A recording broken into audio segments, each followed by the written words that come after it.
भन्ने गरेछ विद्यार्थीको पहिलो पाठशाला घर भनेछ है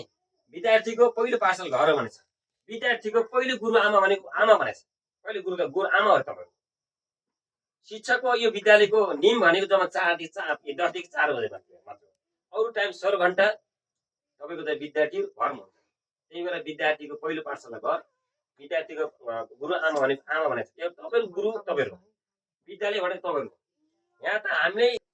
नेपाल सरकारले केही कुरा सिकुन शिक्षामा त्यहाँ भन्न पठाए बाँकी सबै गाइड हामीले गर्यो आज हेर्नुस् बोर्डिङमा पढ्ने बच्चाहरूलाई झोलामा टिफिन बच्चालाई झोला बोक्देर बच्चालाई हाता छोरा डराएर चाहिँ बोर्डिङमा जान्छ है आज त्यही भिङ्गिटे चाहिँ सामुदायिक विद्यालयमा भएको कुरा छोडौँ त्यही भिङ्गिटे सामुदायिक विद्यालयमा तपाईको चाहिँ सानो बच्चा 4-5 कक्षा पढ्ने विद्यार्थीले आज डराएर बोर्डिङमा लान्छ त्यही गार्जेनले आज त्यही पोखराको सामुदायिक विद्यालयमा एक कक्षा होस् चावली त्यहाँ नर्सरी एलकेजी खोल्या एक कक्षा एलकेजी नर्सरी पढ्ने विद्यार्थी लान हेर्नुहोस् पठाइन्छ किन त्यति मायाहरू त बोर्डिङ पढ्नु बच्चाहरू त्यस्तो अनि सरकारी विद्यालय त्यस्तो हैन आज हामी आफै जान्छौँ बोला बोर्डिङ पढाउँदाखेरि बच्चालाई राम्रो चाहिँ झोला बोक्दिने आफै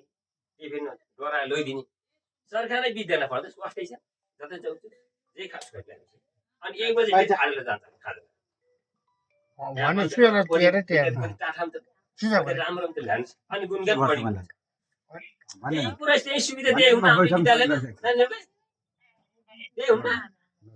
टाइममा बच्चाले खाना खुवाउने टाइममा बच्चाले लिएर स्कुल छोड्दिने मेरो बच्चाले कस्तो पढ आएर चाहिँ परलाई सोध्ने विषयको सर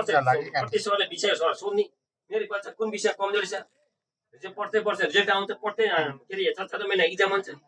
एक्जाम रिजल्ट आउँदै किन मेरो विद्यार्थीमा फेल भयो कारण नि आएर प्रश्न सोध्ने टाइममा आएर विद्यालय अध्यक्ष पढाइ भएन यो सर सिधै अध्यक्ष भन्ने यो विद्यार्थीको सञ्चालन समिति के लागि यो विद्यालय प्रशासन के लागि भन्न पर्यो नि आएर बेला आएर भन्न पर्छ सञ्चालन समिति घुमिरहनु पर्छ के सरले डाउट हुन्छ आज समिति मान्छे आउँदा उहाँको चाहिँ काठौँ आउनु न जति जाओस् कहीँ त बच्चा अरू कोठाउँछ नि भित्र हुल्थे एउटा शिक्षक अरूसित बाहिर घुम्नु के पढाइनु भएको त यो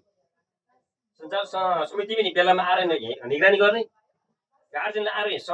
प्रशासनले मेरो बच्चा कसो पनि सोधिदिरहने घुमिरहने पढा किन नेपाल सरकारले त किताब किनी निशुल्क दिएको छ है खाजालाई दिवा खाजालाई थोरै थोरै पैसा आएकै छ त्यही भएर अब हामीले पालिकामै खाजालाई त्यही थप्ने गर्ने प्लान बनाएको 66 विद्यालयमा 5 रुपियाँ थप्दा पनि 35 आएको जाकी 10,000 सन् विद्यार्थीहरू यो हाम्रो पालिकामा 5 रुपियाँ थप्दिम भनेको 35 खर्च आउँछ कहाँ थियो अब हामी त्यो खाजा पनि विषयमा सँगै एजुकेसन जोडिन्छ अब खाजा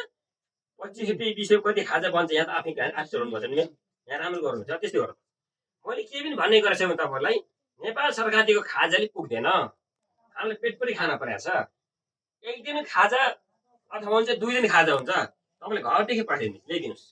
त्यो 2 दिन पैसा बच्छ है त्यो 2 दिन पैसाले अनि टन्न पैसा किन्छ उहाँले मजाले खा खुवाइ एक दिन खाजा हामी घरदेखि ल्याइदिउँ त्यो 2 दिन खाजा पैसा बच्छ त्यो 2 दिन खाजाले मजाले उहाँहरु खुवाइदिन्छ बच्चाहरु अनि बच्चा अगाउँछ अझै 20 रुपैयाँ चौजे दिएर 20 कोही पनि देख्नु कोही ठाउँ विद्यालयको चौजे 20 रुपैयाँ बाँडिरहेको छ त्यो विद्यार्थीमा मेडै गल्ती गर्नु पैसा छैन भने चाहिँ अनि त्यही पैसाले चाहिँ बराबर जे हो त्यही किनिदिनु त्यो होइन पैसा थोरै हो भने 2 दिन खाजा घरदेखि ल्याइदिउँ त्यो 2 दिन पैसा प्लस हुन्छ धेरै हुन्छ खाजा खान्छ बच्चामा के रे राम्रो पोषक खाना भित्र भएन नि बच्चाको दिमाग राम्रो आउँछ त्यही भएर खानपिन राम्रो होस् बच्चाको जानी के तन्दुरुस्त हुनु न्युरोगुन भन्नालाई यो सरकारले गर्ने यही पोषण मन्त्री भन्ने कार्यक्रम यही राम्रो चाहिँ खाना खानु भने बच्चा भरि किन राम्रो मान्छे भन्छ उसको दिमाग आउँछ कि पढाउँछ भन्न लागि यो खानालाई यो कुन मान्छेको दिमागबाट राम्रो चिज खान आउँछ भन्न लागि नै यो अन्तिम नेपाल स्वास्थ्यले यही डाटा निकाल्छ तपाईको यही हाम्रो खानपिन यही हाम्रो त यहाँको स्थानीय रहित खानाबाट विद्यार्थीको दिमाग बढ्ने भन्नको लागि यो खानपिनबाट राम्रो होस् भन्नलाई यो कार्यक्रम आएको यही कुरा तपाईले बुझिदिनु भएको छ सुन्नु भएको छ अबदेखि आजदेखि भोलिदेखि हामी बोलेको कुरा हाम्रो चाहिँ सबै टिमले बोलेको कुरा यही राख्दै हाम्रो छरछिमेकी जो आउनु भएको छ जो नआएकोले त्यही भन्नु आजको कार्यक्रम तपाईहरु आउनु यस्तो मिठो कार्यक्रम रहेछ हामीले गलत गरेर चाहिँ अबदेखि हाम्रो नानी बाबु हामीले पनि कोही कसैलाई पनि अब हामीले जङ्क फुड भनेको प्याकिङभित्र आएको चिज खाना हुनिन्छ भन्नु चाहिँ नि भन्ने सबैलाई सन्देश दिने र यो टोलमा अब कहीँ कतै प्लास्टिकका मैले हुन चाहिँ छेउछेउका प्लास्टिकको केही देखिए पनि कसै घर देखिन्छ नि कसै घर नदेखियो देखियो पनि भनिहाल्नु अब कारवाही हामीले एउटा चाहिँ नि टोल समिति गठन गरेका छौँ यहाँको टोल समिति गठन हाम्रो एकजना अलि तल म्याडम पर्नुभएको छ के अरे घुमकोमा